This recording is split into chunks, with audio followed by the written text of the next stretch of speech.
Dear cuties, Anivarkum, Vanakkam, Vandanam, Namaskar. இன்னைக்கு நம்ம 11th standard syllabusல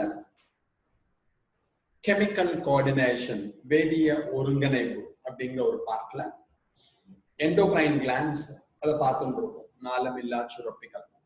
அதுல ஏற்கனவே pituitary, hypothalamus, thyroid, adrenal gland, testis, விந்தகம் அதெல்லாம் பார்த்துட்டோம். இன்னைக்கு பார்க்க போறது ரெண்டு. ஒன்னு pancreas. Pancreasனா pancreas இல்ல, அதுல இருக்கக்கூடிய islets of Langerhans, கணையத்தில் உள்ள லாங்கர்ஹானின் திட்டுக்கள், and the ovary, அண்டகம்.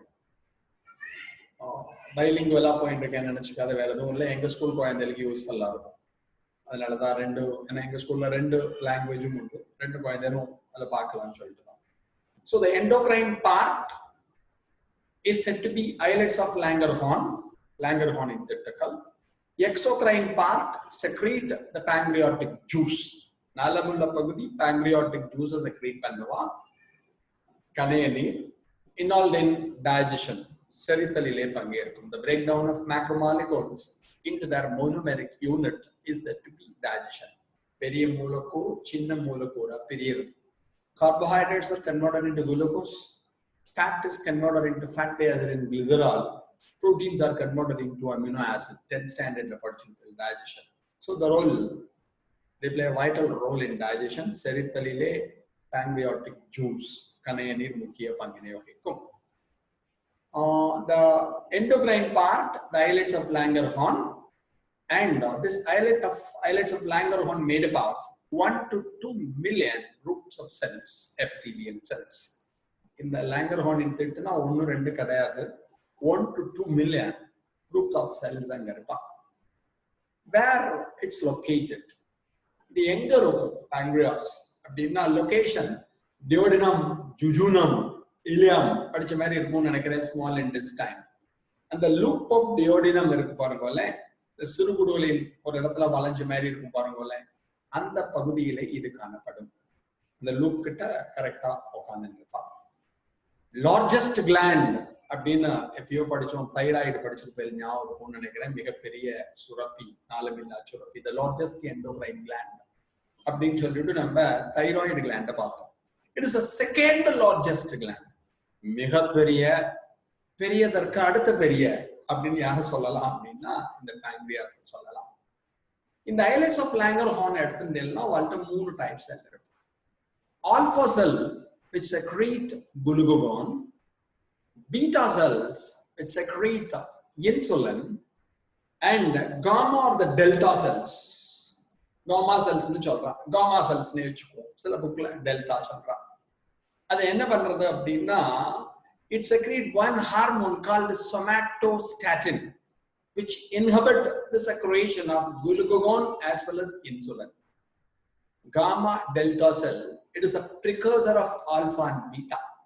Alpha செல்களுக்கும் பீட்டா செல்களுக்கும் precursor அப்படின்னா முன்னோடின்னு அர்த்தம்.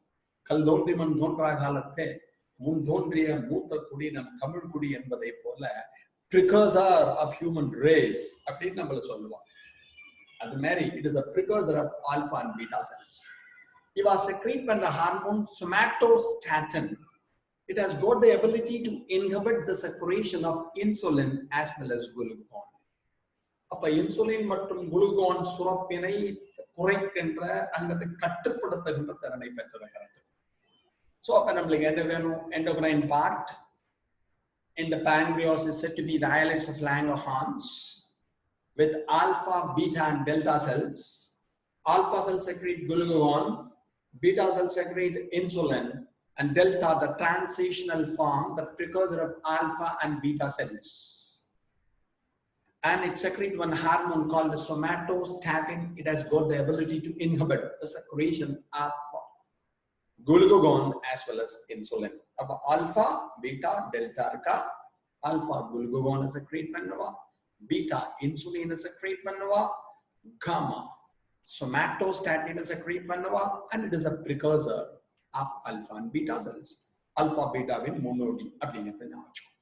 நம்ம ஃபர்ஸ்ட் எதை பத்தி தெரிஞ்சுக்கணும்னா இன்சுலின். ஏன்னா நம்ம ஊர்ல நீங்க அத்தனை பேரும் தெரிஞ்சுக்கணும். ஏன்னா நம்ம ஃபேமிலி, எல்லாரும் ஃபேமிலிலையும் ஒரு சக்கரை வியாதி இருப்பான். டயபெட்டிக் பேஷண்ட், எங்க ஃபேமிலியே டயாபெட்டிஸ் தான். நாங்க அதை பத்தி கவலைப்பட மாட்டோம். ஏன்னா it's a heritable disease in my family.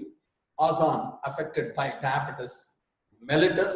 அதை பற்றி கவலைப்படுவதில்லை. மாசம் மாசம் டாக்டர்கிட்ட போக வேண்டியது. No other option. அது some families this diabetes mellitus is a heritable disease. அதனால எல்லாரும் தெரிஞ்சு வச்சுக்கோங்க. ஏன்னா தமிழ்நாடு பாப்புலேஷன்ல கிட்டத்தட்ட 27% of the population affected by diabetes due to lesser secretion of insulin. இந்த இன்சுலின் என்று அழைக்கப்படுகின்ற ஹார்மோன் குறைவாக சுரப்பதன் காரணமாக 27% மக்கள் தெரியாம எவ்வளவுன்னு தெரியல affected by diabetes mellitus நீரிழிவு நோயினால் பாதிக்கப்பட்டிருக்கிறார்கள். What is the role of insulin? ஏன்னா இன்சுலின் படிச்சுட்டோம்னா அதுக்கு ஆப்போசிட் ஃபங்க்ஷனை antagonistic அப்படின்னு சொல்லுவோம். அதுதான் குளுகோகான் பண்ணுவோம். The main function of insulin is to reduce or is to maintain the blood glucose level from 70 to 110 milligram per 100 ml.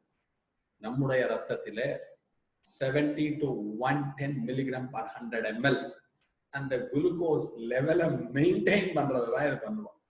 திடீர்னு ஒரு தடவை செக் பண்ணி பார்த்தேன் 410 milligram per 100 ml. இப்ப நார்மல். ஏன்னா அது வரைக்கும் தெரியாது.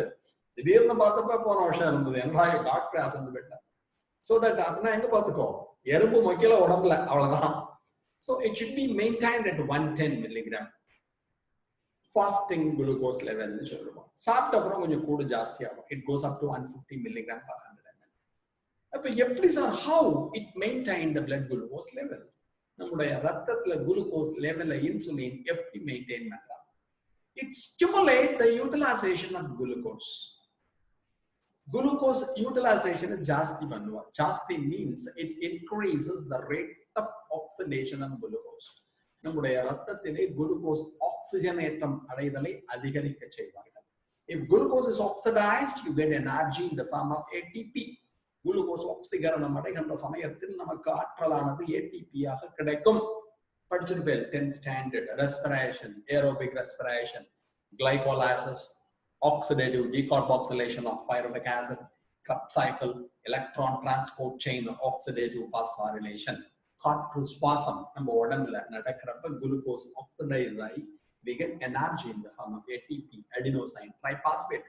So glucose oxidize பண்ணுவா, எனர்ஜி கிடைக்கும். I'm a complan tata, I'm a complan tata ன்னு கத்த முடியும். அது மாதிரி நான் கத்துக்கலாம், உங்களுக்கும் கிடைக்கும். இன்னும் கொஞ்சம் நிறைய சாப்பிட்றேன்னு வச்சுக்கோயேன். இப்ப 4 இட்லி திங்கிறதுக்கு பதிலாக ஒரு 7 இட்லி திங்கிறேன்னு வச்சுக்கோ, பிளஸ் அரவாணி sambar. It stimulate glycogenesis. Glycogenesis na formation of glycogen. ஒன்னு குளுக்கோஸ் ஆக்சிடைஸ் பண்ணுவா. இப்ப 7 இட்லி அரவாளி சாம்பார் எனக்கு பேடுத்து வச்சுக்கோயே. The excess glucose is converted into glycogen and stored in liver and muscles. Excess glucose எல்லாம் glycogen மாதிரி என்னோட லிவரோட மசில்லையும் ஸ்டோர் ஆகும். ஆர்னால்டு மாதிரி எக்ஸசைஸ் பண்ணா பாடி டெவலப் ஆகிறதுக்கான பாசிபிலிட்டி இருக்கு. அதையும் தாண்டி புனிதமானது அப்படிங்கிற மாதிரி ஒரு 10 இட்லி, 2 ஊத்தாப்பம், 3 செட் பூரி, பிளஸ் ஒரு சொம்பு காஃபி குடிக்கிறேன்னு வச்சுக்கோ. எல்லாம் ஒரு பேச்சுக்கு சொல்றேன்னா நீ வந்து அப்படிலாம் ஆளை பார்த்து சாப்பிடுவோம்லாம் நினைச்சுக்காது. ஒரு எக்ஸாம்பிள். இப்ப இன்னும் கொஞ்சம் நிறைய சாப்பிட்டுட்டேன். அப்ப excess glucose is converted into fat and stored in the adipose tissue. We are calling it as obesity. அப்ப சத்தியமூர்த்தி ஒபீஸா மாறிடுவான், யானை குட்டி மாதிரி மாறிடுவான். அப்ப என்கிட்ட குளுக்கோஸ் ஆக்சிடைஸ் பண்ணுவா, எக்ஸஸ் குளுக்கோஸ் கிளைகோஜனா மாத்தி என்னோட மசில்ஸ்லயும் லிவர்லயும் ஸ்டோர் பண்ணுவா. அதையும் மீறி நிறைய சாப்பிட்டேன்னா ஃபேட்டா மாத்தி அடிப்போஸ் டிஷ்யூல ஸ்டோர் பண்ணுவா.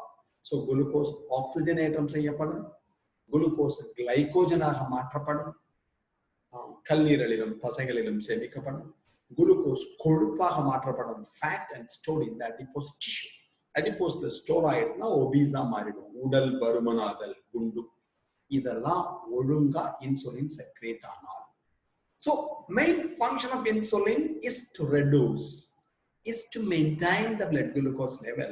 So அதுக்கு பேர் hypoglycemic hormone பேர்.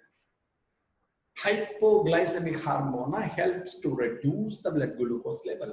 ரத்தத்தில் சர்க்கரையின் அளவினை குளுக்கோஸின் அளவினை குறைக்க உதவுகிறது. இது நார்மலா இருந்தா. ஹைப்போசெக்ரேஷன் ஆஃப் இன்சுலின், இன்சுலின் குறைவாக சுரந்தால், glucose is not properly oxidized, glucose proper oxygenator அடையாது, glucose is not converted into glycogen, glycogen மாறாது, glucose is not converted into fat, கொழுப்பா மாறாது. All these leads to increase in blood glucose level. அப்ப இதெல்லாம் நடக்கலைன்னா ரத்தத்தில் குளுக்கோஸின் level ஜாஸ்தி ஆயிடும். எல்லாரும் வீட்டுல இருந்தாலும் பார்க்க சொல்லுவோம். நிறைய பேருக்கு இந்த ப்ராப்ளம் இருக்கும், டயபெட்டிஸ்.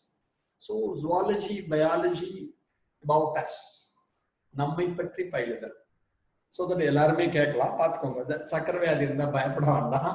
ஏன்னா அது இருந்தால் டாக்டர்கிட்ட ஒழுங்கா போவோம், செக் பண்ணிப்போம், ஒன்றும் பயம் இல்லை. ஸோ இது it's not a killer disease, கொல்லக்கூடிய வியாதி அல்ல.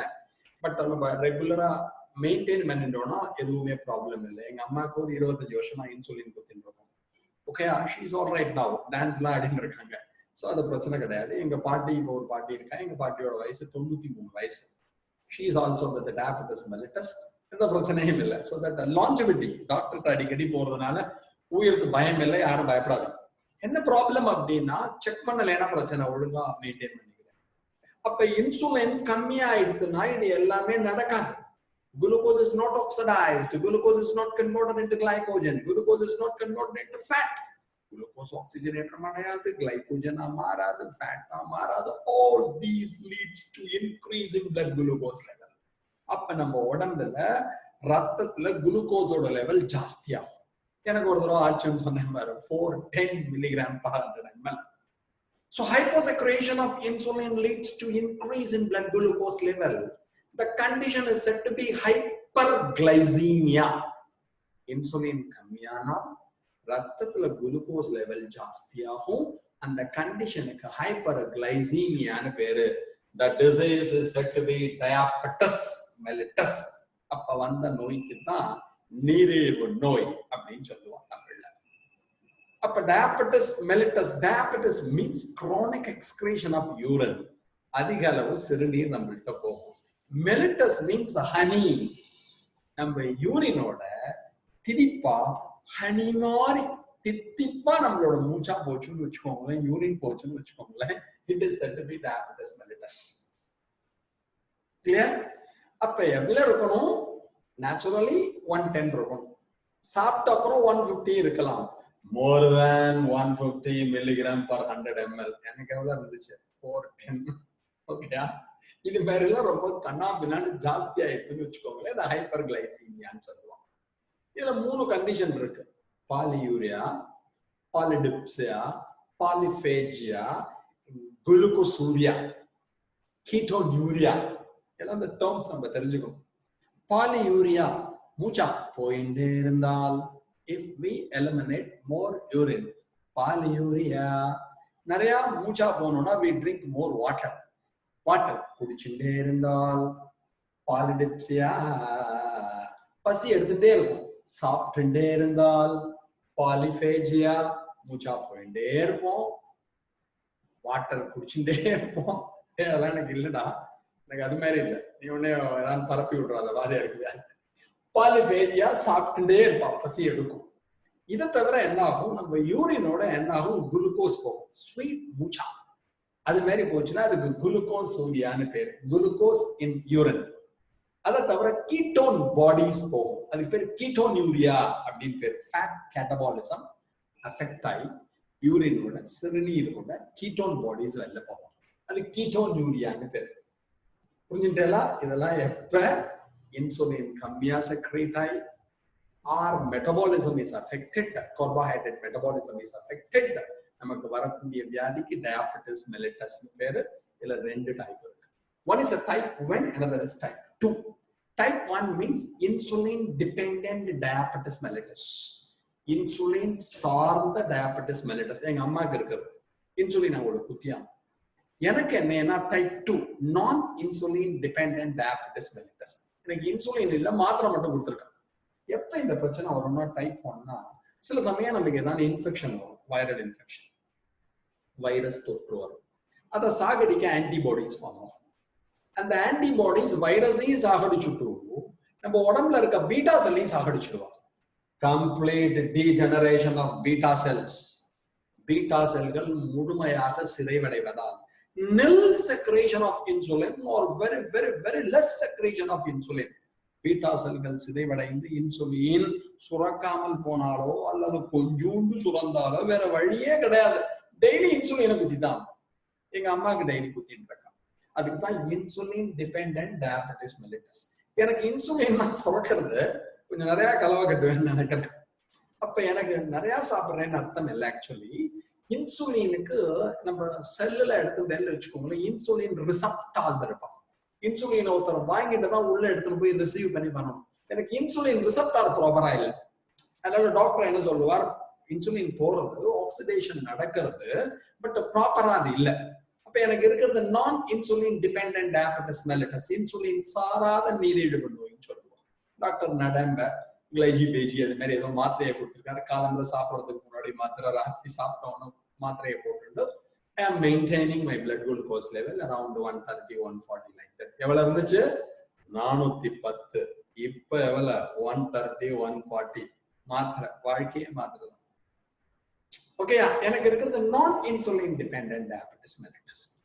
ஓகே, அடுத்தது என்ன? குளுகோகோன் என்ன பண்ணுவோம்? படிக்கிற வேண்டாம். இதுக்கு opposite. The main function of glucagon is to increase the blood glucose level. நம்மளுக்கு குளுக்கோஸ் கம்மியா இருக்குன்னு வச்சுக்கோங்களேன், இது என்ன பண்ணும் அப்படின்னா கிளைகோஜனை குளுக்கோஸா மாற்றும், ஃபேட் குளுக்கோஸா மாறும்.